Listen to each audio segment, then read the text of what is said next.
All right, so with this dodging layer on just the background, I'm able to brighten up these elements.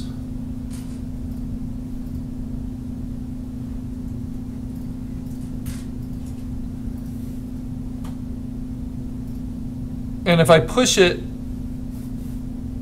I can even kind of build continuity a little bit, like build highlights in the clouds and even get some of those striations just by dodging.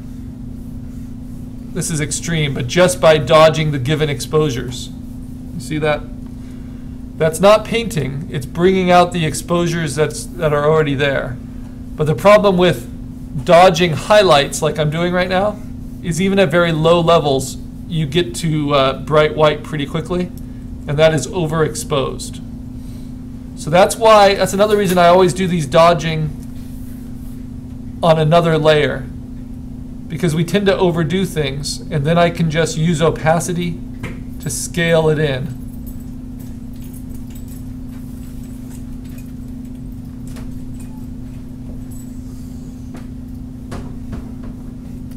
And it's much safer to dodge from the midtones, even though you don't have quite the value range, than to try to dodge from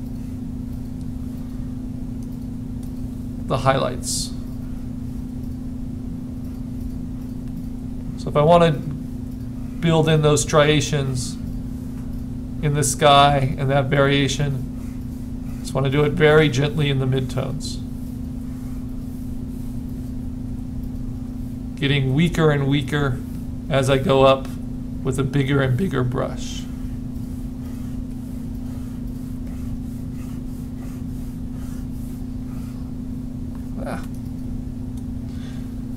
All right, so I think my dodging is done.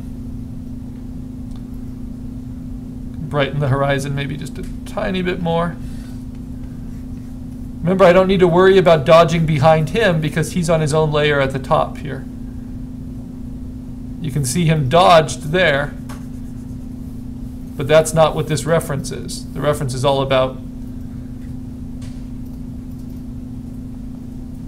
him being dark and the background being bright.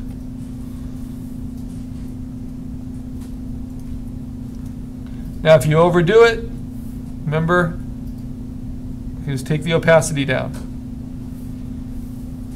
We can also erase away from your dodging layer. If you overdo it in just one area with a really soft brush, I can erase away my dodging. So I think I made it a little too light around him.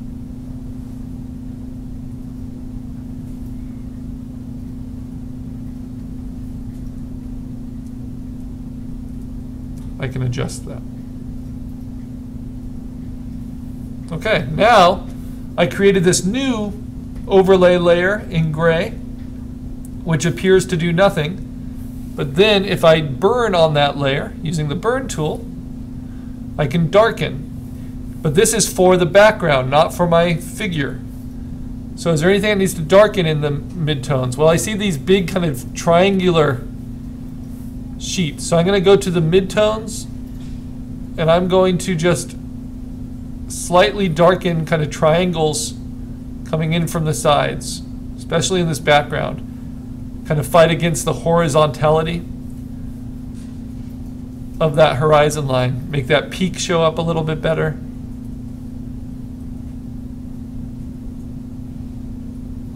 And a little goes a long way.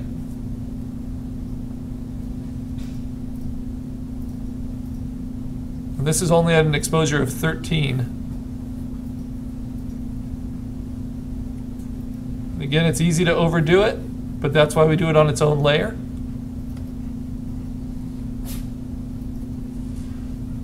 I can even burn into the sky a little bit. Deepen some of those blues, deepen some of the shadows coming through the clouds, especially around the edges. We're going to learn about vignetting soon, which is lightening and darkening around the edges. I can even start burning slightly on the highlights to take the extreme brightness of some of those clouds away and bring out some of that texture that's in the exposure.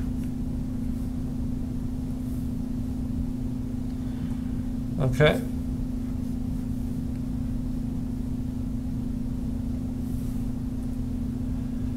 It is not safe to burn shadows because that just goes to solid black and then you lose content in your exposure. But midtone's fairly safe. And that looks pretty good, I think. What does it look like without dodging? Looks like that.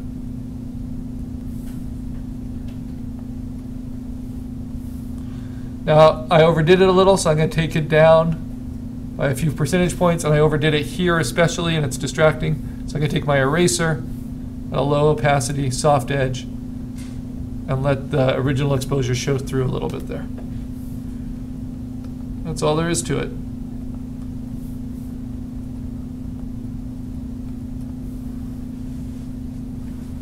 All right, now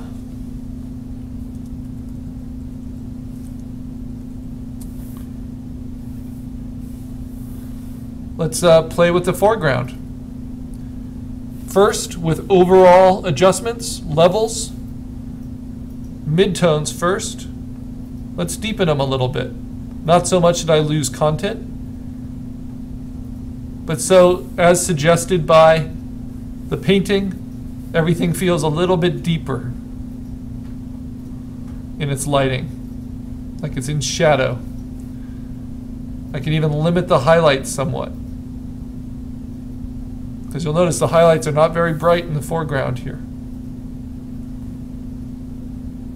Find a balance of those two. Makes a big difference into how we see the composition.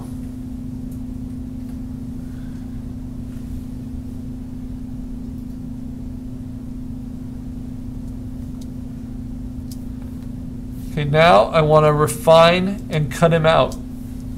And this is the thing that we haven't had to do with such precision before. I'm going to go to a 90% hardness, a small pressure sensitive brush eraser at 100% opacity. And I'm going to cut him out as perfectly as I can. Why not 100% hardness? Well, that can look artificially crisp, whereas photos have a little bit more softness to their edges, even when they're in focus. So 90 is about as sharp as I would ever get. Now you have a lot of power when you're cutting out. You can actually reshape your material. If I wanted to give his sleeve a different shape, I could. As long as I have background exposures behind it to back it up.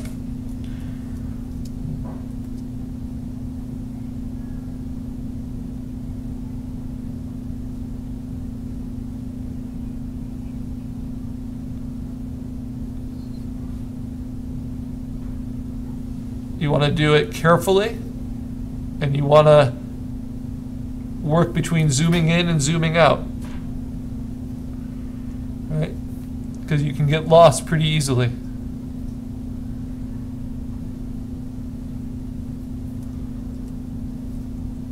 Remember, you have your history to take you back up to 200 steps,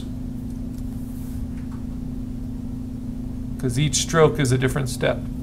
And sometimes I even need to take it to a lower brush, smaller brush size so I can get more detailed. That's why I really like the tablet, so I can be pressure sensitive while I'm doing it.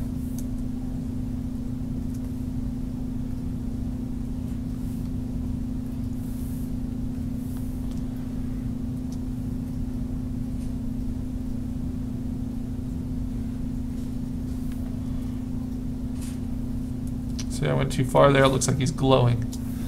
So.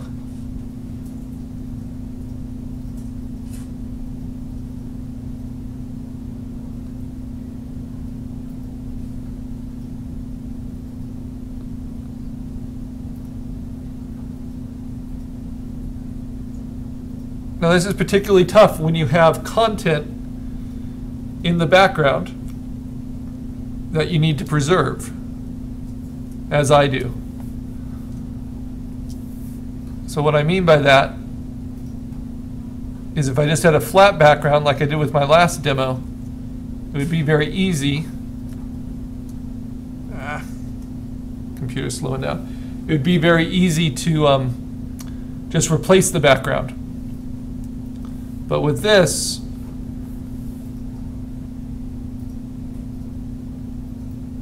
I need to preserve that background exposure exactly as it is.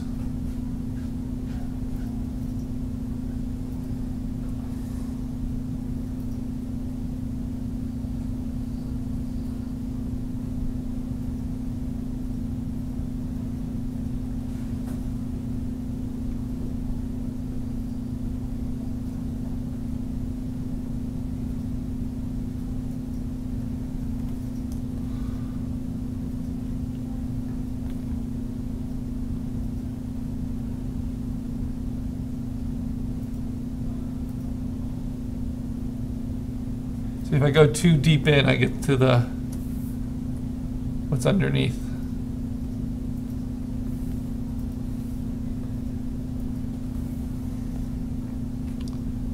Also on the mountainside here, not quite as picky as it is for my figure, but I'm still trying very hard to keep it consistent.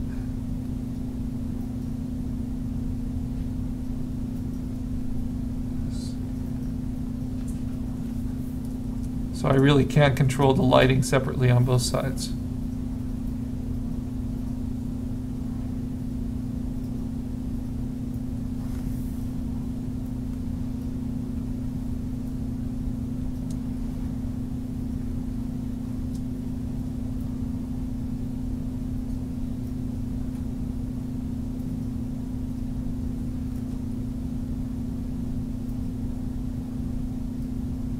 Remember, all Photoshop knows is grids of pixels. It doesn't know what's foreground, what's background, what's middle ground. That's up to you as the photographer, as the processor, to make distinct choices about what shows where, what are the shape of the shadows, all of that.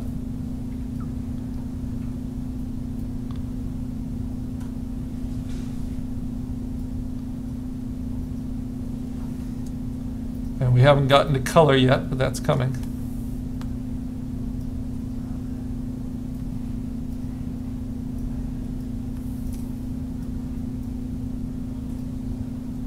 To color process the background and the foreground separately.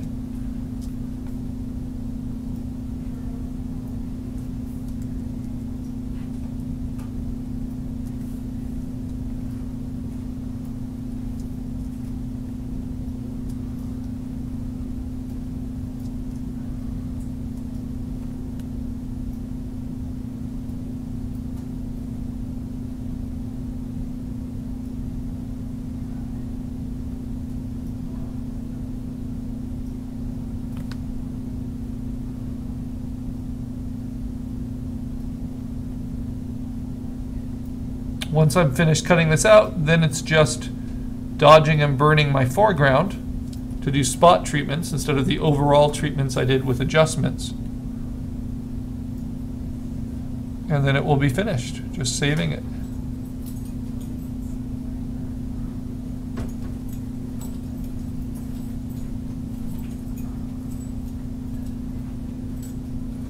Now, why such extreme alterations?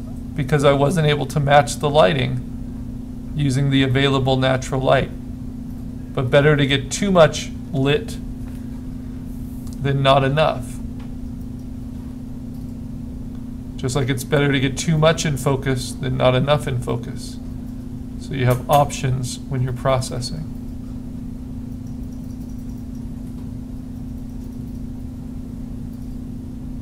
So a good exposure is very different than a final photograph. Good exposure gives you the most options. Gives you the best useful information to use.